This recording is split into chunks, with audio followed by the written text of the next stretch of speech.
മറ്റുള്ളവരുടെ തെറ്റുകൾ നിങ്ങൾ ക്ഷമിക്കുമെങ്കിൽ സ്വർഗസ്ഥനായ നിങ്ങളുടെ പിതാവ് നിങ്ങളോടും ക്ഷമിക്കുമെന്ന് വാഗ്ദാനം ചെയ്ത ഈശോയെ, കുരിശിൽ കിടന്നുകൊണ്ട് അങ്ങ് ശത്രുക്കൾക്ക് വേണ്ടി പ്രാർത്ഥിക്കുകയും അവരോട് ക്ഷമിക്കുകയും ചെയ്തുവല്ലോ.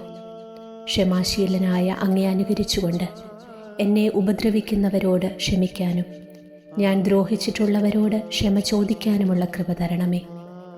ഞാൻ ശത്രുക്കളോട് ക്ഷമിക്കുകയാണെങ്കിൽ അവരുടെ ദ്രോഹങ്ങളൊന്നും എന്നെ ഏൽക്കുകയില്ലെന്നും ശത്രു തരുന്ന സഹനം ക്ഷമയോടെ സ്വീകരിച്ചാൽ അതെനിക്ക് അനുഗ്രഹവും എതിരാളിക്ക് അവമാനസാന്തരത്തിന് കാരണവുമായി തീരുമെന്ന് ഞാൻ വിശ്വസിക്കുന്നു.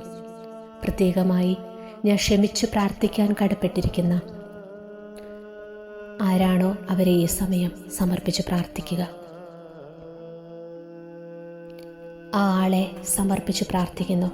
പരിശുദ്ധാത്മാവിൻ്റെ ഫലമായ ക്ഷമയുടെ അരൂപിയെ വർഷിക്കണമേ. ആമേൻ. 3 സ്വർഗസ്ഥനായ പിതാവേ, 3 നന്മ നിറഞ്ഞ മറിയവും 3 ത്രിത്വസ്തുതിയും ചൊല്ലി പ്രാർത്ഥന അവസാനിപ്പിക്കാം.